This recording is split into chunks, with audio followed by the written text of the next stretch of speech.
Hi friend, welcome back to your big creative life. I'm standing for today's episode. You can maybe see it in the YouTube video. I just have been sitting all day because I'm doing a massive writing day today.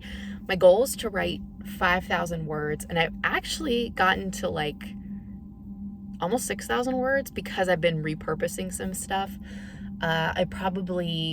I took probably like 1,500, maybe even 2,000 words from an old version of my book that I have since scrapped, but didn't throw it away. Never throw any of your writing away. Keep it in a separate file. Just don't delete it because you never know when you're going to maybe want to use it again. I'm writing a book in 30 days, which is absolute insanity, but this is a book that I started, a psychological thriller that I started a while ago, and I just need a push to get it done. So I was like, all right, I'm not doing NaNoWriMo because I don't want to support the organization, and also, like, I don't want to wait till November, so I'm just going to write a book in 30 days, and I started October 2nd, I want to say, October 3rd, something like that. And so today was a big writing push because I'm very, very, very behind schedule.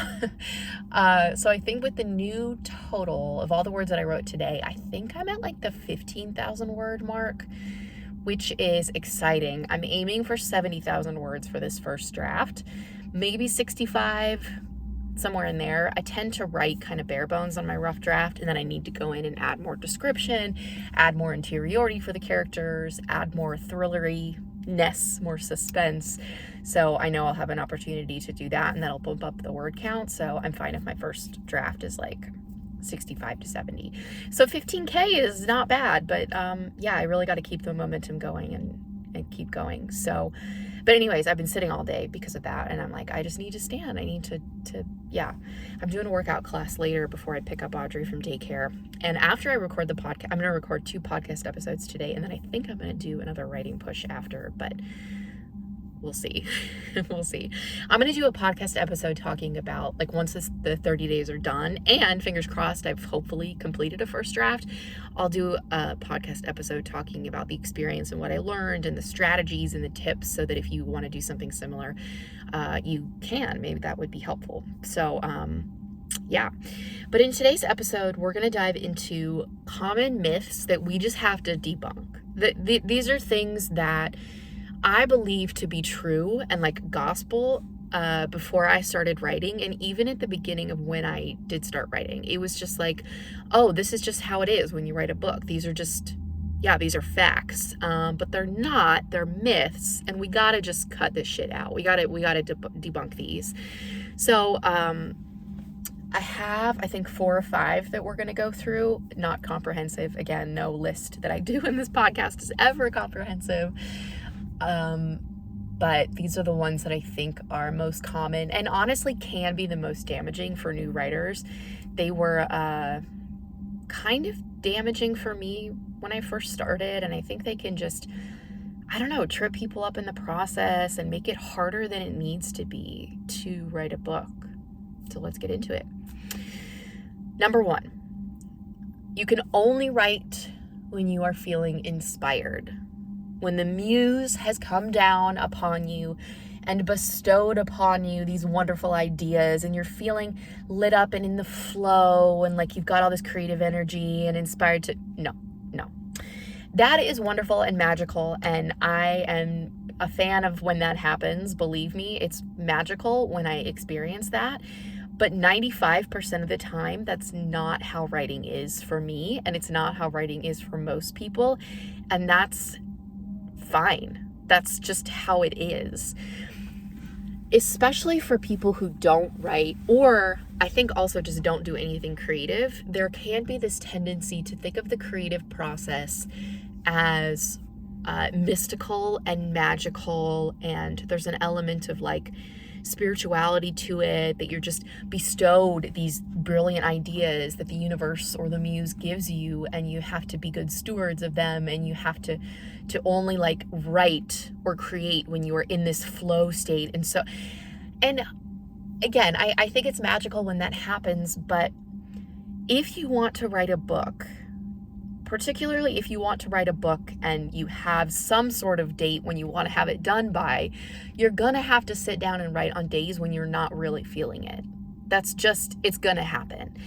If you have no time limit, if you're like, I don't care if it takes me 10 years to write my book, I don't care if this is something that it's just a hobby for me, and if I only write once every 2 months, that's fine. If that's you, awesome, go for it.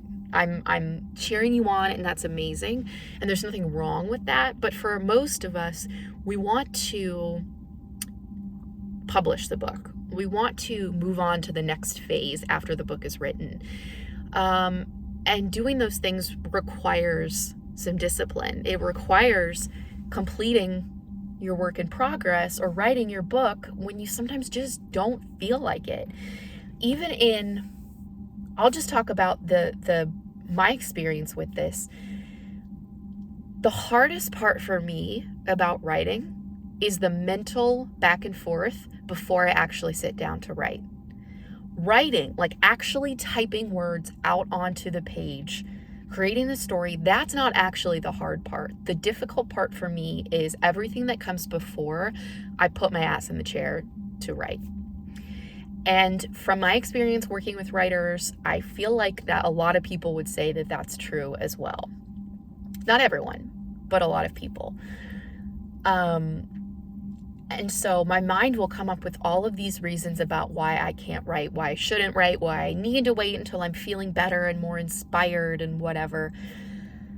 But if I'm on a deadline, self-imposed or otherwise, and if I want to be making progress on something, sometimes I just have to do it. And then the motivation comes later. Like waiting for motivation, waiting for the muse to strike, it's backwards. It's like you have to take the action, you have to get your butt in the chair, you have to open up the Word doc, you have to start typing some shit, even if you're not sure where it's going, before you kind of like get in that flow state.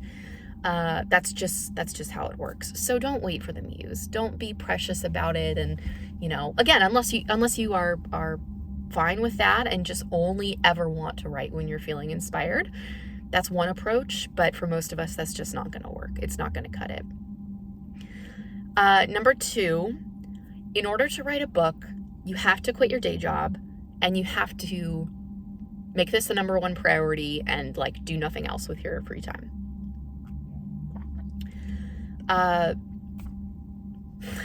Before I started writing, I honestly was struggling to wrap my head around how I would fit writing into my life, because the few times that I had tried writing, it was so hard and so slow. Even when I actually did start writing, when I started writing some short stories, or when I first started trying to write a book, it would take me like 45 minutes to write like 150 words or 200 words, which is fine. I was still making progress and I was writing, which is amazing, but it felt frustrating to me. It felt frustrating because it was just going so slow. At that rate, it was going to take me like 15 years to write a book. And I was like, how do people do this? And I didn't have kids then. I was, I had a demanding full-time job, but like I didn't have kids and a ton of other responsibilities. It was just hard. It was just hard to conceptualize like how I was going to do this. And there was not necessarily in the writing community, but there was this messaging that I encountered online from people who, we're kind of like in the motivational speaker, self-help, follow your passion kind of realm. And there's all this messaging around like, take big action and the universe will follow, and just believe that you can do the thing and jump before you're ready, and trust that things will work themselves out. And like, yeah, that's fine and dandy, but I needed money and I was not just going to quit my job to write a book. Most people, that's not a financially feasible option. I mean, I guess if you have, you're just like independently wealthy, or maybe you have a partner who can financially support you, like unless you're one of those rare unicorns who is in that situation, and like, not rare unicorns, I shouldn't say that, but unless you're one of those people who is in that fortunate situation, most of us can't just quit our job and like shut ourselves in a room for 12 hours a day and write. And I don't want to write a book that way anyways. That's not how I work. The idea of writing for even 8 hours a day makes me feel crazy. I can't do it for 8 hours a day. And I love it. I'm passionate about it, but I can't do it for 8 hours a day. So no, you don't need to quit your day job. Even if you have a busy schedule, even if you have kids, even if you work 70 hours a week, you can write your book in like 15-minute bursts of time. That's why I talk so often about writing sprints and doing writing sprints as a part of your process, because that's how you can do it. Okay, next up, sorry, let me get to my list here. Okay, art is born from struggle.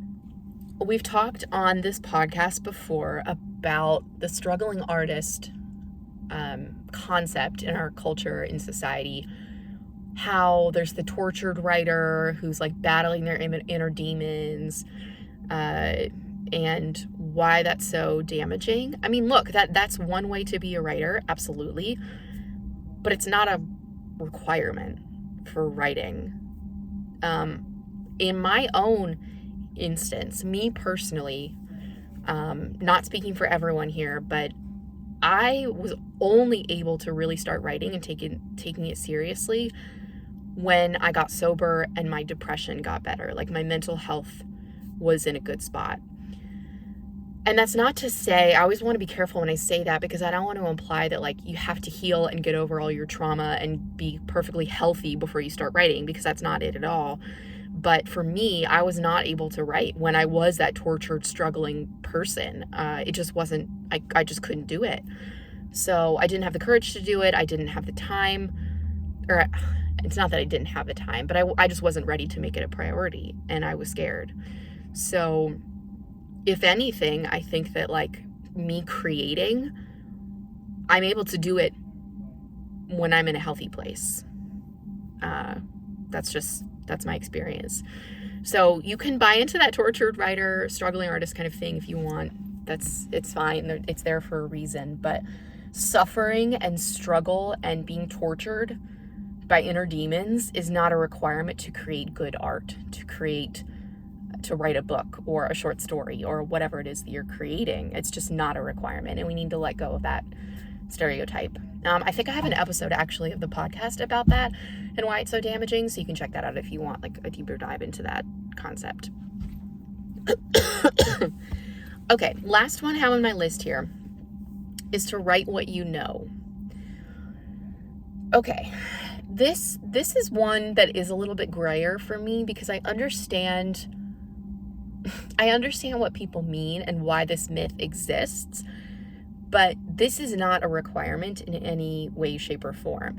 How I view this, what I do think is valid and helpful in this idea is that, yes, it can be helpful for you to draw on your own experiences to inform your characters, to inform your worlds, to inform your conflict and your plot.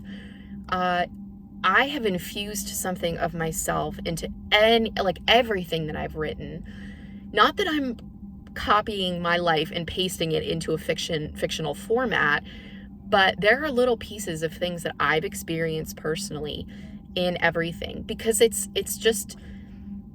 just comes out that way. And it's also easier for me to draw on some kernel of truth in my own life to create a character. So I might be writing a character who is vastly different from me. They have a different lived experience, they've had a different childhood, different personality, all these things, but there might be a thread of something that they do, a mannerism, or something that happened in their past that is similar to mine, because it just, again, it helps anchor the character for me to infuse something from my own experience and put it into the character, into the world. Or maybe not even my personal experience, but just someone I know, or something that I've experienced that's happened in the real world. Maybe it's just something like that. So for that reason, I can understand this concept of write what you know.